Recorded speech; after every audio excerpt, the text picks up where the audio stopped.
Turbo movie നല്ല പൊളി മൂവിയാണ്. മസ്റ്റ് തിയേറ്റർ വാച്ച് ആണ്. എന്താ വേറെ ഇത് പറയാതില്ല, അടിപൊളി മൂവിയാണ് കേട്ടോ. കാരണം ഇപ്പൊ ഇറങ്ങുന്ന മലയാളം പടം എല്ലാം ഒന്നുക്കൊന്ന് മെച്ചമായിട്ട് വരുവാണ്. പക്ഷേ മമ്മൂട്ടിയുടെ അത് നല്ല പടമാണ്. അതായത് മമ്മൂട്ടിയുടെ ഇതുവരെ അങ്ങനെ എനിക്കൊരു വന്നിട്ടില്ല. പക്ഷെ നല്ല പടമാണ്. പ്രായത്തിനൊത്ത അഭിനയം അല്ലെങ്കിൽ അതുപോലത്തെ ക്യാരക്ടറൈസേഷൻ ഒന്നും അല്ല, പുള്ളി പൊളിച്ച് തകർത്തിട്ടുണ്ട്. പിന്നെ വേറെ എന്ന് പറഞ്ഞു കഴിഞ്ഞാല് പുതുമുഖങ്ങൾ ഒരുപാടുണ്ട്. പിന്നെ വേറെ നമ്മൾ നോട്ട് ചെയ്യേണ്ട കാര്യം എന്ന് പറഞ്ഞു കഴിഞ്ഞാല് പുള്ളി ഒരു സമയം മുതൽ സ്വന്തമായിട്ട് പ്രൊഡക്ഷൻ കമ്പനി തുടങ്ങിയതിന് ശേഷം പുള്ളിയുടെ പ്രൊഡക്ഷനിൽ വന്നിട്ട എല്ലാ സിനിമകളും നല്ല ബെസ്റ്റ് മൂവീസ് ആണ്.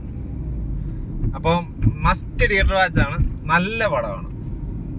ഓക്കെ, തമ്പുരു എങ്ങനെ ഉണ്ടായിരുന്നു പടം? എങ്ങനെ ഉണ്ടായിരുന്നു പറ.